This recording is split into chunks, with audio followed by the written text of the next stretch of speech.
Bucks never stop here. You're listening to Green and Growing, hosted by Sparky, Fifer, and Nathan Marzion. Welcome in. It is another edition of Green and Growing, our first time live streaming on YouTube, this very show. We tried it last week and found out we needed authorization for 24 hours. Not last week, but on Tuesday when we did this. So we ended up only having it on Twitter. Now we're on both. So little by little, some progress. Also some news that we should announce too. Coming up on Tuesday night when we do this, we're going to have John McLaughlin with us as part of the podcast on Tuesday.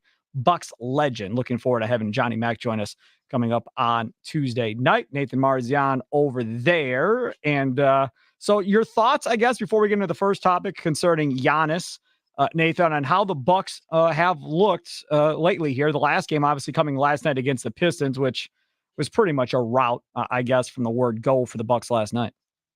Yeah, I mean, they're taking care of business. 7-0.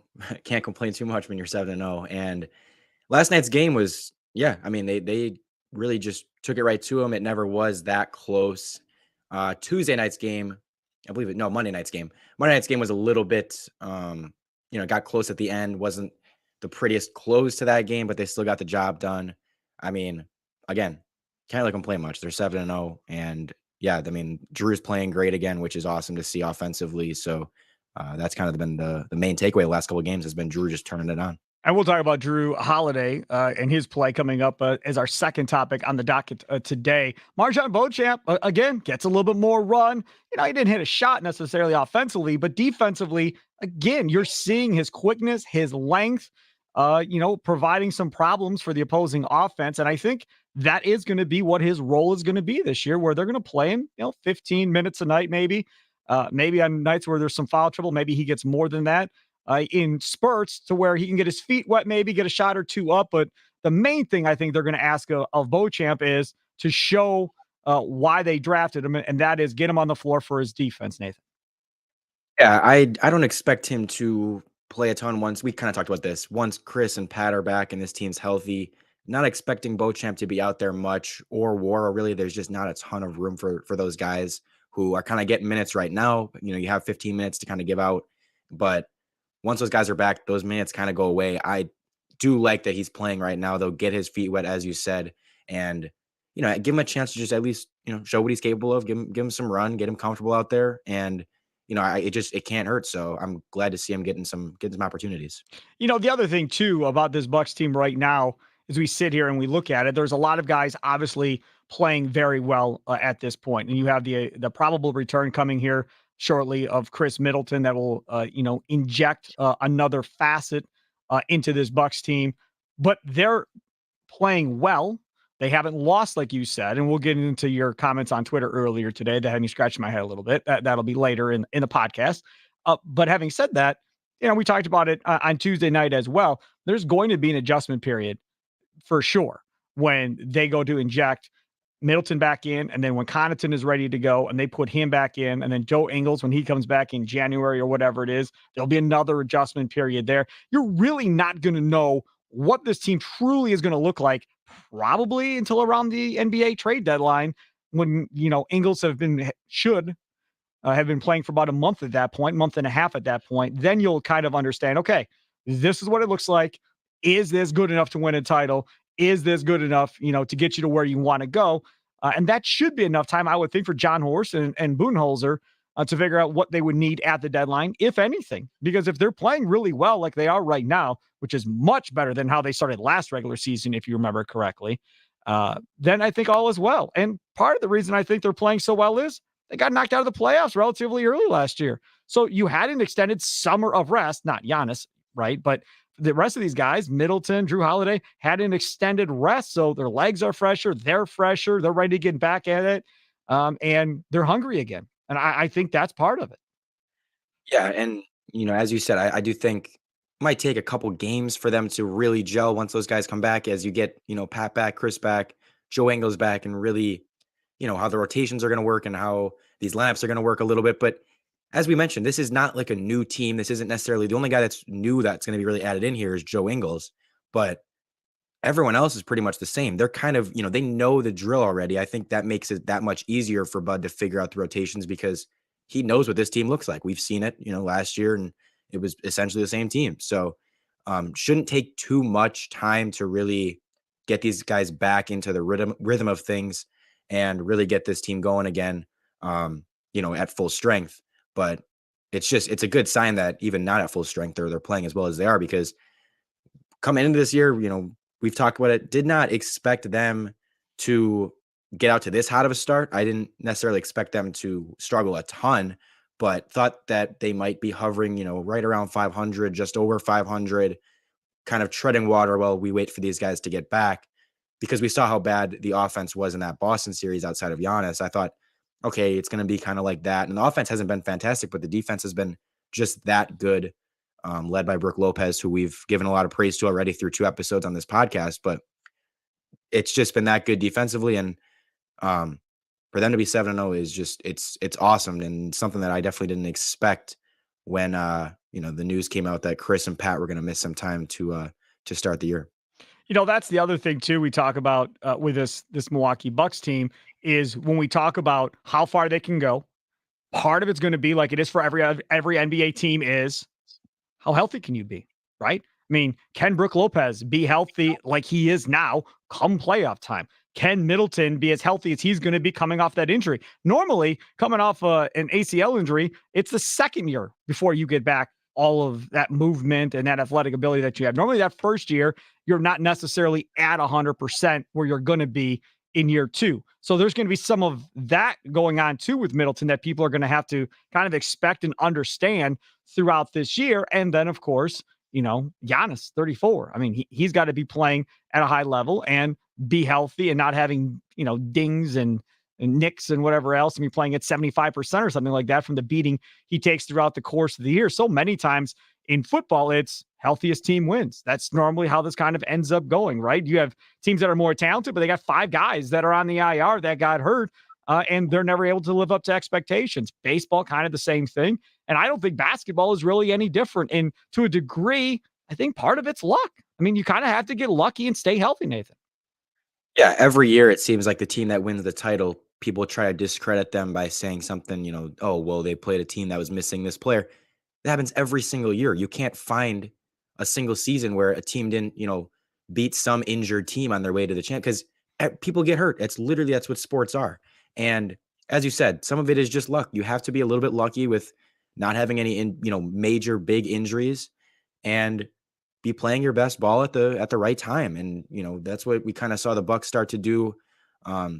Honestly, the past couple of years, I think last year, the Chris Middleton thing threw a whole wrench in that, but they were playing their best basketball near the end of the year. And it was unfortunate he got hurt. But the year before that, obviously, I mean, we played Brooklyn, who was not healthy, probably the more talented team. Right. But the Bucks got hot at the right time. They got, they had everyone except for pretty much Dante healthy in that playoff series or that playoff run. And they, Giannis, Chris, and Drew were fantastic all playoffs, and that's what just carried them to the title. And it's like, it's a long, long season. And that's why it's, you don't want to overreact too positive or too negative to the highs and lows of, starting 7-0 is great, but that doesn't automatically mean, okay, this team's going to, go make the finals or anything like that right away. It's about staying healthy, getting everyone healthy, getting your team to their best, play their best near the end of the year when things matter. Let me ask you this, because you bring up DiVincenzo. Do you find yourself ever rooting for a player after they leave the Bucks? Because I mean, 9 out of 10 times there's no chance. Like, I'm not rooting for DiVincenzo wherever he is, Golden State. I was watching the Kings game the other night, and there is Dellavedova, who I didn't want the Bucks to sign the first time around, and they gave him $9 million, and I still haven't moved on from that. So now I'm watching him play for the Kings. And then Rami Makloff does a post-game chat for some of these games for Sacktown Sports on YouTube. And he's talking about, oh, Delly, it's not going to show up in the box score, but boy, the stuff that he brings and adds. And it was everything in my power not to go crazy watching that. So I'm not rooting for him either. Do you find yourself rooting for Bucks players after they're no longer Bucks players, after they've moved on? Like a PJ Tucker everybody loved? Because I'm not rooting for PJ Tucker now that he's not a Buck. Depends on a few factors for me. Number one, how likable is that player on average? Like, I think PJ is a likable guy, but as a player, he's kind of that pest where if he's on your team, you love him. If he's not, you don't. And so either Sure. way, I think I'm not I'm not rooting for him when he's off our team. I'm usually not anti any of these guys. I'm not going to go out of my way to root against them. With PJ, I mean, he went to the Sixers and the Heat, which is, that's going to affect it too. It's who do they go to? What team are they playing for? If he was going to a team in the West where you're not really concerned about them as much, then it's okay. It's less likely I'm going to be rooting against them. But with PJ, he went to two rivals in the East. I'm definitely going to be rooting against him. Like I said, I don't necessarily root against them, but I'm not necessarily rooting for them either. I think I'm kind of usually just indifferent about it, and depends on, as I said, the player and who they go to. All right, let's get into the first question at hand. What to do about Giannis's jumper this season, and is it a concern or no for you as a Bucks fan? Nathan, you brought this to my attention that apparently there are still some Bucks fans that are getting all worked up about Giannis's jump shot. I saw one person getting all worked up saying that he needs to find a real shooting coach to go work with and yada, yada, yada. But then there's that one dude on Twitter. What is that? Lethal Shooter or Sharp? What's his name? Lethal Shooter. Yeah, I don't know who the hell that guy is, but either way, he claims to be really good at what he does. And Giannis was with that dude at one point. I remember seeing it on social media that he was there working out with him. So if that guy's any good, Giannis went to him and tried to figure it out. This isn't a situation in my personal opinion where he's not working, that he's not trying to make it better, that he's not doing everything he can to get himself over the top. Sometimes you just are who you are at a certain point, and you kind of flatline as far as where your talent level is going to allow you to go. And I don't know if that's necessarily the case with Giannis's jumper, that this might be as good as it gets at this point and everybody just needs to move on. But damn, he does everything else so well. He's won MVPs. He brought a championship to this town. Like, leave the dude, seriously, leave the dude alone. Like, his lack of a jumper ain't going to be the reason you don't win a championship.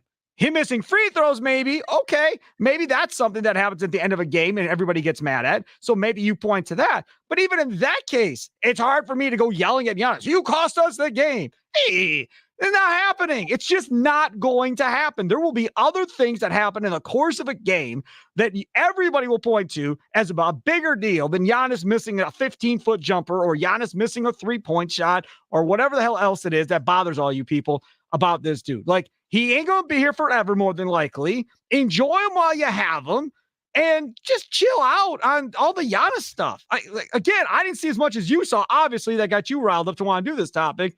But the fact that it's even out there should not be happening right now. Go ahead. Yeah. So the first thing let's address is, yes, this is obviously something he is working on. This isn't just because he's not necessarily getting better percentage wise with the threes doesn't mean he's not working on the threes. We all know Giannis is a gym rat. He's in there constantly. He's working on his jumper, all that, trying to improve his game. I think I'm in the camp, and I've been in this camp for a few years now. The 3-point shot, I've kind of reached the point where I'm like, it's not going to get much better. I think the 3-point shot is always going to hover right around 30%.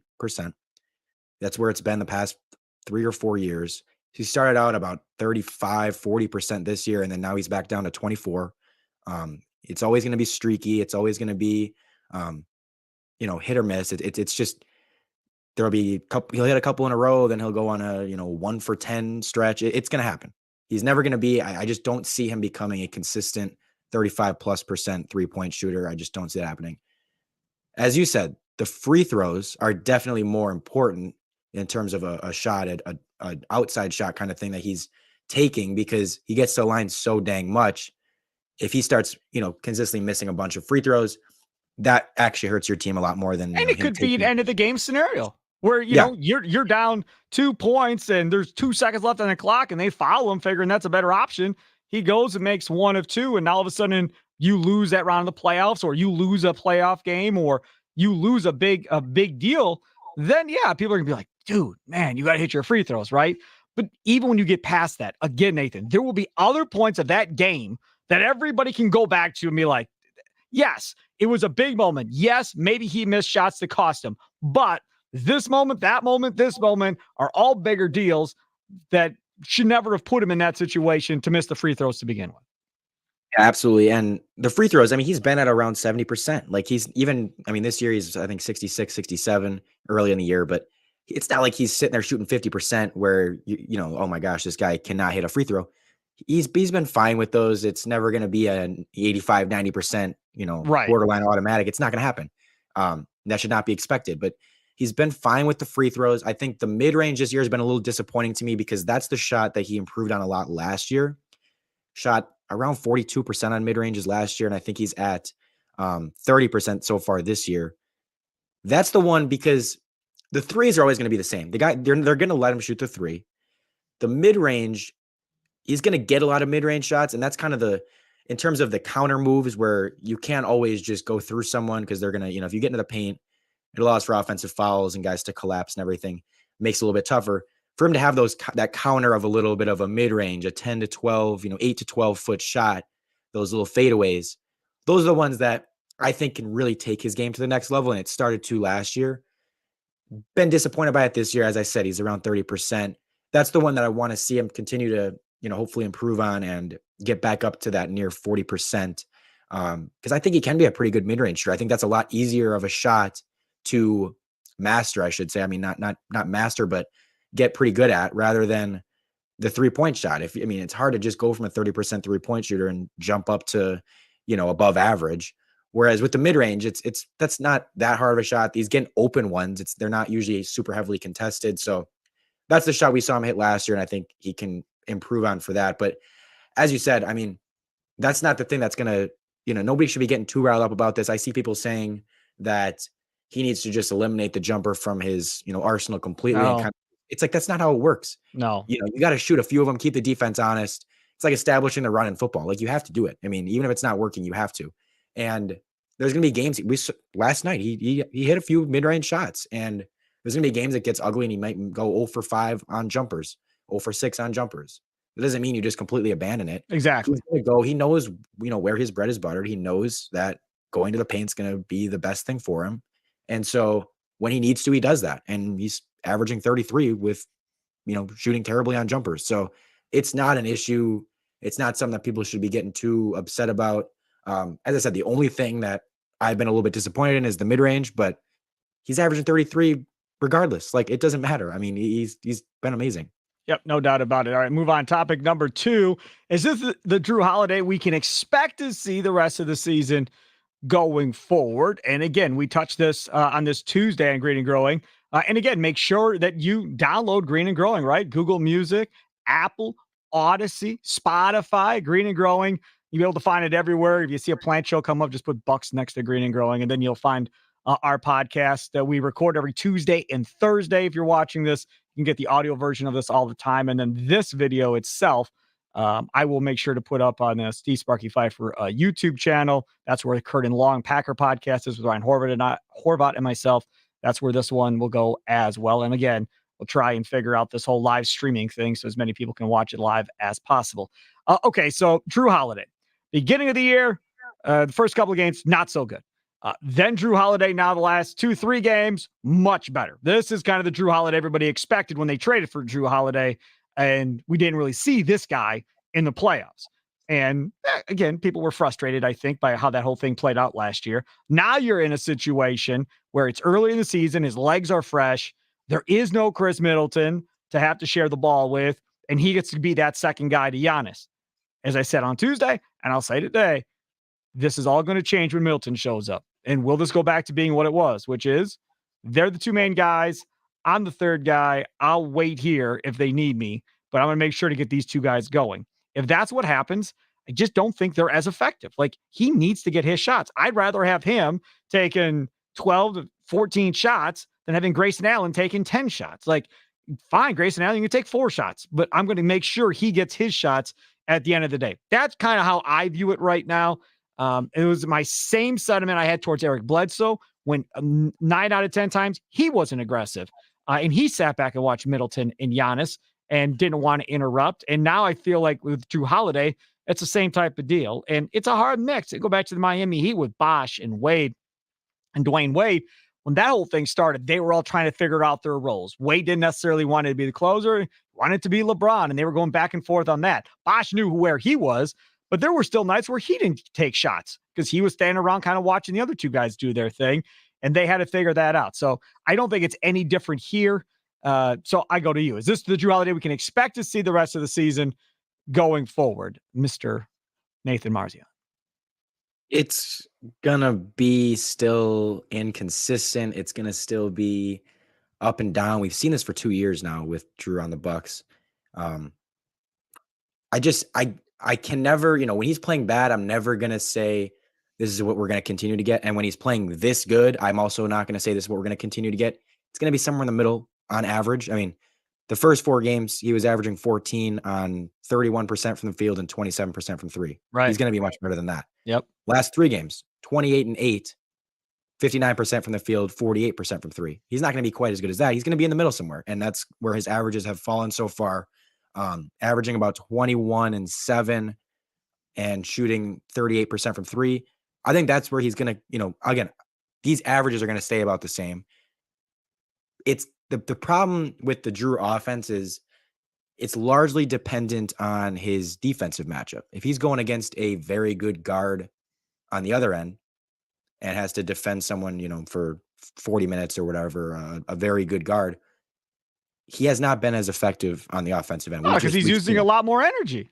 Yeah, having to play defense. Yeah, that makes sense. If he's got Ja Morant or somebody, that absolutely makes sense. Yeah. Yeah, exactly. Like there's nothing wrong with that. I mean, and I've said you gotta hope that we saw in the opening night game against the Sixers, he's defending hard in the whole game. That's a tough matchup. Drew shot 2 for 15 in that game. You got to hope he can be better than 2 for 15. He can be 5 for 15. That's still not good, but that's not going to kill you.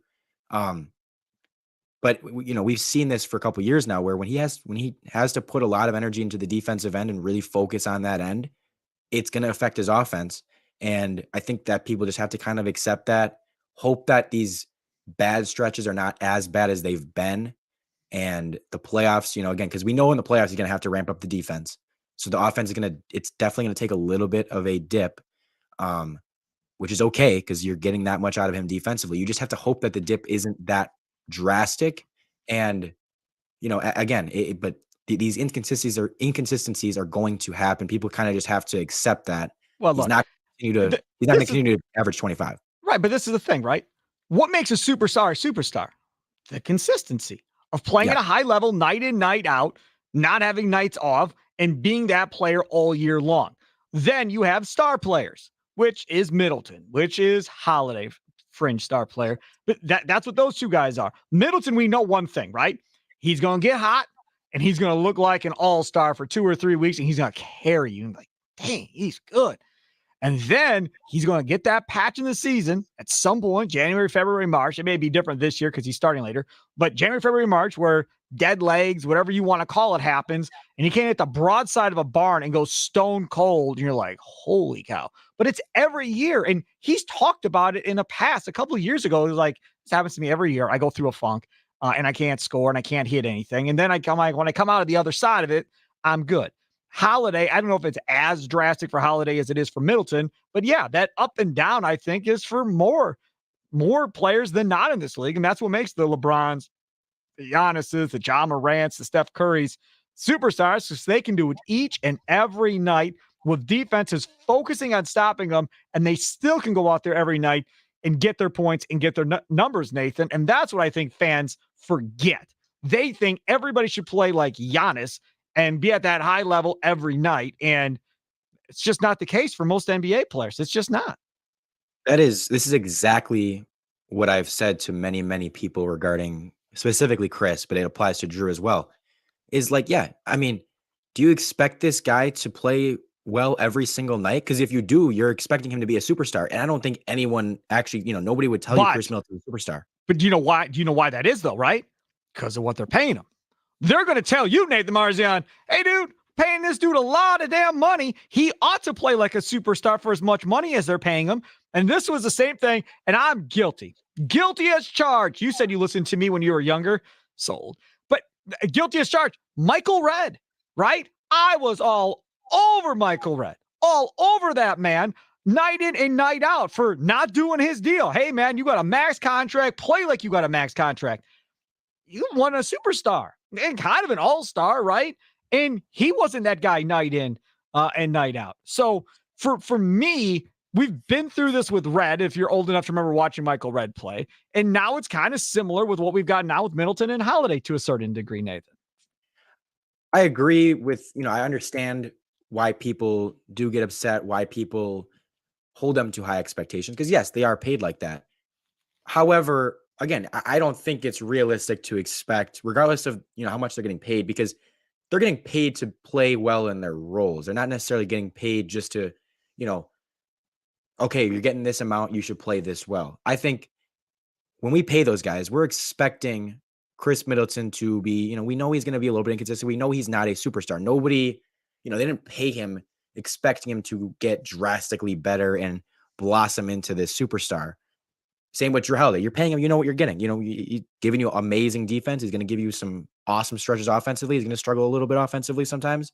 But as I said, nobody would argue that Chris Middleton's a superstar. Nobody would argue that Drew Holiday's a superstar. So if you're expecting them to be consistent all the time, and as you said, like the superstars do, put up 25 to 30 every single night. If that's what you're expecting, and you're going to get mad because he has a couple games where he's putting up, 12 points on 4 of 13 shooting, well, then he's not a superstar. That you're expecting him to be a superstar, and he's just not. And as you said earlier, and I've told so many people that, where it's just like, why, if do you really expect him not to have bad games? I can understand expecting Giannis not to have bad games because Giannis is a superstar, but Chris Middleton's not, Drew Holiday's not. So they're gonna that's what makes them not a superstar. They're gonna have these bad games. Yep, no doubt about it. So there's topic number 2. Let's move to the third and final topic. Now this one here. Now, so many of you, get on me. Oh, Sparky, you don't really believe what you say on the radio, Sparky. You're just making stuff up just to get people riled up. I know how it is with you, Sparky. First of all, that's never been the case. I believe everything I say. Otherwise, I wouldn't say it. But secondly, sometimes when you see stuff on Twitter, you're like, woof, when you know the person. And I know Nathan Marzion. We do the podcast. This is episode 3, Green and Gold. So I saw him with a tweet, and I immediately quote tweeted and said, "Oh, we're talking about that when we record tonight, when we do this Green and Gold podcast." So for those that missed your tweet, it's been since deleted, by the way, but good idea. I still believe it. I only deleted it because there was just a bunch of nonsense going on in my mentions. I was like, I don't want to deal with this today. Yes. Well, that's what happens. You put stuff out there, man. You got to be willing to defend it. That's why I say when you take your phone and you tweet something, be ready for the fallout that's going to happen. It's especially when you got a ton of followers like you have. People are all over you, waiting for you to make a mistake and jump all over you. That's what this is all about. And so this comes with the territory. You said something along the lines of, and you feel free to correct me, something along the lines of, hey, man, I don't know if I want this winning streak to get to more than, say 10 games, 10-0 or whatever else. And then they can lose, and I'm good with that. I'm not going to try and justify that statement. I'm going to let you explain yourself for those that saw the tweet that now since you've deleted, and explain where you're coming from. And I can't wait to hear it. Go ahead. And again, I did not delete the tweet because I don't, because I'm backing down for my take or anything. I completely believe this. This was something it wasn't like I'm changing my side. It's also not as serious as people might think it is. So all I said was at some point I get to, when they start out 7-0, I'm sitting here going, okay, well, there's going to be a point where I do kind of want them to lose a game. I want them to get it out of their way. I want them to not start this season, let's say 17-0. For those of you not watching on video and just listening to the audio version of this on Spotify, Google Music, and Odyssey and all that stuff, I'm shaking my head in a negative fashion currently as he's talking. If you don't see the video, go ahead. So this is not me, because this is the problem, and that's part of the reason I deleted the tweet. Is maybe maybe people misinterpret what I'm trying to say here. Sure. Because I don't. I'm not saying that I'm not thrilled that the Bucks are winning. I'm not saying that I'm not going to root for them to win every game. I'm not saying that I'm going to be hoping they lose, like rooting for them to lose a game. I'm never going to do that. I'm simply saying, for me personally, I'm not saying, and I'm not even saying that this is something that affects them on the court. I'm not oh my God, they are 15-0. This is bad for they're, I'm never one of those people that's like, they're good in the regular season. That's actually, going to hurt them in the playoffs. I want them to be the 4 seed rather than the 1 seed. I don't care about that. For me, right now, they're in a good position. They're 7-0. Not a ton of people are talking about them. That's They're how the I want only it to be. undefeated team left. Yeah. And if this was, it's not even close to, but if it was like the Lakers or someone, it'd be all over the news. It'd be, oh my goodness. I love that it's not. But if this gets to, 13, 14, 15, 16-0, which it still would take a lot for that to happen. But if that does happen, all of a sudden we are the front page news of this. And we are, oh my goodness, this team is 15-0. This is unbelievable. Like the Warriors started that season 24-0. It was the only thing anyone was talking about. Personally, I don't want that. I would rather, I'm not saying that if they were 13-0, I'm rooting for them to lose, but tell me what happens. Hold on a second. I'm going to help you. So tell me something. So let's say they get to 20-0 and the national media is showing up in the locker rooms. They're at all the games. Now it's really blowing up as a big spotlight. Giannis, on a team that's gone 20-0 to start a season. Only these many guys have been on a team to start a season that have gone 20-0 because they're going to tie Giannis into whatever the Bucks do, no matter what it is, good or bad. They're going to take him, compare him to Michael, LeBron, and everybody else at this point because he's so damn good. Okay, fine. So Nathan Marzion, you tell me, what is so bad about the spotlight being on the city of Milwaukee, on your favorite team that you love more than anything in this world, maybe outside of your family, the Milwaukee Bucks? What is so bad about that, Nathan Marzion? It's just a personal preference. I like being under the radar. I would rather be under the radar than be, and this is assuming they're still good. I am not at all saying, I'd rather they be the 7 seed and not be contending for championships than be an amazing team that gets the spotlight. No, this is assuming that they're still winning a ton of games. I'm just saying, if I had the choice between being like 17, 18-0 to start the year and 16-2, give me a 16-2. Hold on. Help me! Somebody help me! It sounds dumb, but I'm just saying it draws, and this isn't anything to do with, I think it's going to make them play worse. I think that they can't handle the pressure of it. I'm not saying that at all. My preference is that they stay under the radar a little bit. It just makes me feel more comfortable. Maybe this is because we've seen Packer teams and Bucks teams in the past be, amazing regular season, have, and it kind of just puts a little bit of a spotlight on you, a target on your back, whatever the case may be. And it just doesn't seem to usually end well, and it just doesn't make me feel good. I feel like a father figure just disappointed in his son right now. I feel like, oh, young man, you've just lost your way somewhere along the lines here. So let me explain it from the old guy perspective. All right? You're the young guy. I'm the old guy. I'll give you the old guy perspective. I lived through doing post-game shows after every game on 1250 AM The Fan for, 13, 14 years. I went through, as did Ted Davis calling games. What was it? A 16-win season, 17-win season, whatever the hell it was, 15 wins. It was horrible, okay? Before that stretch, we still had the stretch where we weren't very good, and those 90s and those yucky purple jerseys that so many people love and all that. We weren't very good then either. Nathan Marzion, there were times on the post-game show, and I don't know if this was before you were listening or after you were listening, that literally come February, we as a post-game show started rooting for them to lose because we wanted the better lottery pick and the better chances of a lottery pick, and it wasn't even about that at that point. And in fact, legendary story from the post-game show, Ian in Hartford, who I've become friends with since, as has Gary Ellerson, always used to call onto the show. And somehow or another, and I don't remember how this all played out, but somehow or another, he became had contact with Charlie Bell of the Bucks. The Flintstone from Michigan State, guard, the whole deal. And they were playing the Celtics, and I believe they were in Boston. And Ian and Charlie had some type of conversation, and Charlie said, we're going to go win one for you tonight, Ian. We're going to go win one for you. And guess what? They pulled the upset. They beat the Celtics, and I haven't let Ian in Hartford live that down since that day because they needed that loss and every loss the rest of the way. There's another season which Kevin Durant came out in that draft. Kevin Durant, Al Horford, right? And Greg Oden. Those guys were the top 3 picks in that draft. Odin was 1, then Durant, then Al Horford. The one year where you could say, by looking at optics, the Bucks may have been playing the game a little bit. Oh, toe hurts a little bit, a little bruise. Okay, sit down. You're done for the year. Yeah, whatever the case may be. Kind of, playing it a little bit to try and get that best pick you can get. Was the first time, and I don't know if it's happened since, the first time that the top 3 teams that were eligible for the top 3 picks, the 3 worst records, all 3, Nathan Marzion, missed a top 3 pick. All 3 of them.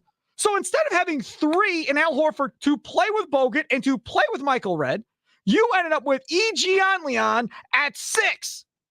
Bucks legend. Bucks legend. Bye. So here you go. Hey, let's lose a couple. Oh my God. I cannot do it for numerous reasons. One, I lived through all that crap and I know it's going to happen again in my lifetime. We were going to go back to this at some point here again. Packer fans, we may be getting ready to go through that here next couple of years once Rodgers is done. Man, win every game you can possibly win, but not at the extent of overplaying Giannis too many minutes or something crazy like that, right? They play him 30 minutes a night and they're 17-0. I'm good. Keep playing. Onward and upward. Let's roll. Let's see how many wins we can get to start the basketball season. Maybe we can set a record or something fun like that. I would like the 1 seed. I would like home court throughout the playoffs and the Eastern Conference playoffs. I would. I think that's a big deal to make some of these other teams have to come here and play you, especially if it's going to be Boston. Like, I think there is something home court advantage for the Bucks if they have to take on the Celtics later in the year. So all of that makes sense. Yeah, 17-2, 16-2 instead of being undefeated and 18-0. Go ahead. Sorry. So a few things. Number one, I'm not going to be upset with you or completely disagree with you. If you want to win every game, I'm never going to be like, oh my God, why do you want to win every game? That's crazy. No, I'm not sitting up here completely arguing with the other side saying, you guys are wrong. And to me, this is just a personal preference thing. If you don't care about the whole getting attention and that doesn't bother you at all. Do you think it affects, hold on. Do you think it will affect the locker room? Do you think it will affect the team? Do you think it will affect the coaching staff? Because this team, not all of them, but most of them, went and won an NBA championship. They were in the NBA Finals, biggest stage. They won. They lived through the Brooklyn series where Barkley and everybody else thought Budenholzer was a complete idiot and thought he was going to cost in the series. Budenholzer lived through that. The Bucks lived through that and went through the whole thing. They're not a little newbie franchise. This is the first time they're going to be in the national spotlight, and we don't know what's going to happen. Number one, they were still underrated when they won that title. Yes. Number two, which year? So 2018. Had the spotlight on him all year, best team in the league, Giannis MVP. 2019, best team in the league all year, spotlight on him, Giannis MVP. 2020, didn't have that. 3 seed. People kind of forgot about him a little bit. Giannis didn't win MVP. No defensive player of the year, nothing like that. That's when they won the title. I'm not saying so they can't handle pressure, then you're saying. If the spotlight's on them, Nathan Marzion is saying, hey, y'all, they can't do it as a 1 seed. Is that what you're saying? I was just about to say, I am not saying that this is going to affect them on the court, but if your argument for it is they've won a championship, they can handle the pressure. The one time they won the championship was when they didn't have as much pressure on them. Last year, I mean, they would have won it, I think, with Chris. So I'm not, agreed. And they had, last year they had all that, they did have the whole NBA champs thing, whatever. Again, I don't think it was to the extent that it would be for other teams. But I'm simply saying that I prefer them to be under the radar. And I don't think this is super. I put out a poll after that. Would you rather your team be the spotlight or be the talk of the NBA and the spotlight of the NBA? Or would you rather your team fly under the radar a little bit? 2,000 votes, 70% of people said under the radar. So I'm not crazy here completely. I am just, and I'm not going to sit here and say that you're wrong. There's really, I don't think there's a right or wrong side. All right, Marzion, here, I'll go another old guy thing for you. Do you realize how many years the Bucks were not on TNT? They were not on TNT. And once they got a game on TNT, it's like, whoo, we're on TNT. Holy crap. And then when they got to play on Christmas. Oh my goodness. Everybody was losing their mind. And now, I don't want people talking about us. I've had enough of all that stuff. We've been through it all. That's old hat. Just leave us alone and let us go play our basketball games. People call Packer fans spoiled. Marzion, you and some of these Bucks fans, man, might be a little spoiled. Get a title on your belt, and now you're feeling yourself. That's all right, though. That's all right. At Nathan Marzion on Twitter, if you want to tweet at Nathan Marzion. He's got a lot of followers. You should follow him as well. I'm at Sparky Radio. Again, Green and Growing. This podcast, we do it on Tuesdays and Thursdays. I attempt to Tuesday to live stream to Twitter and YouTube, and YouTube wouldn't allow it, so it's only on Twitter. Today, I attempted to do Twitter and YouTube, and you got to set some time thing. That's why we were late. So I set the time thing, and you want to know what happened this time? We're on YouTube, and it never got sent out to Twitter for whatever the reason. I don't know. We'll try it again next week on Tuesday. John McLaughlin, Johnny Mac, Bucks legend. Next Tuesday, I cannot wait to talk to John McLaughlin and see what's going on with him. His thoughts on this Bucks team. We're definitely going to pose this goofy Marzion thought process to him and see what Johnny Mac thinks about that. And we got to see what's going on with the Mac Fund because, it's all about the Mac Fund with Johnny McLaughlin. Nathan Marzion, thank you so much. Be safe over the weekend when you go out and after people hear and see this take. And if, you get any feedback, I can't wait to hear about it on Tuesday when we reconvene for the next edition of Green and Going. I got to add a little bit more context that this won't take long. Because this is, again, part of the reason I delete the tweet. You can't add enough context to really capture everything. People are going to misinterpret it. And because right away you go to comparing, hey, you're spoiled because look how bad it was before. As I said, I am not at all saying like I'd rather have a 7 seed, 8 seed team that misses the playoffs but gets no attention rather than be the 1 seed and get attention. I'm simply comparing it to if you could be just still be very, very, very good, but just not good enough that you're like getting a crap. Because for the Milwaukee Bucks to get a ton of media attention, they have to do something like 15-0. Like that's the only way it happens. They're 7-0 right now. They're not getting much. So I'm simply just saying, if they can be very, very, very good, but just not good enough to get a ton of attention, that's perfect for me. I'm even if they're still the 1, I want them to still be the 1 seed because they can be the 1 seed and still be underrated. The only way they would be is if they somehow get to like 70 wins and are, again, 20-0. And that's how you get to like everyone's talking about it. And personally, I just don't want that. That's all. I think they very well may end up with the best record in the NBA. When this is all said and done, they very well may end up with the best record in the NBA. And oh, by the way, I know people were talking about it yesterday. Watch out for Cleveland. I mean, we all knew they were a playoff team. We all knew they were going to be a good team. But when Garland came back and went with Mitchell, those guys look good together. And Garland's been out since the first game. And now he comes back and they look really good together in game 1. And then you got some, bigs that can get out and run or an athletic and so forth. Cleveland's going to be a team that somebody's going to have to deal with in the playoffs, whether it be the Bucks or the Celtics. One of them will have to beat them to advance at some point. Yeah, and they have had a history of defending Giannis pretty well too, which with those bigs, I mean, it makes sense. But yeah, we play them coming up here pretty soon. So should be fun to at least just, again, see what it kind of looks like. And maybe you'll get your loss you're looking for. And then I am rooting for them to lose. You can relax a little bit, be like, okay, pressure's off. They can't start undefeated. That's all done. That storyline's over. No more spotlight for the Bucks, and we can move on. You can't tell me you wouldn't be. You can't tell me you wouldn't be at least just a little bit like, if they're 12-0 and they lose, that you're just a little bit like, okay. No, absolutely not. No, I would love to see them 20-0, 30-0, something insane. Like put the Bucks in the record books for something else. Give Giannis something else to put on his resume that Michael Jordan don't have, LeBron don't have, Durant don't have. None of these guys have. Let him have something else. When you start talking about greatest player of all time and that resume and everything that goes along with it, let him add that to it. He's the only guy of all those guys that got off to some crazy hot start with his basketball team and averaged 30 or 32 or whatever it is through the whole run.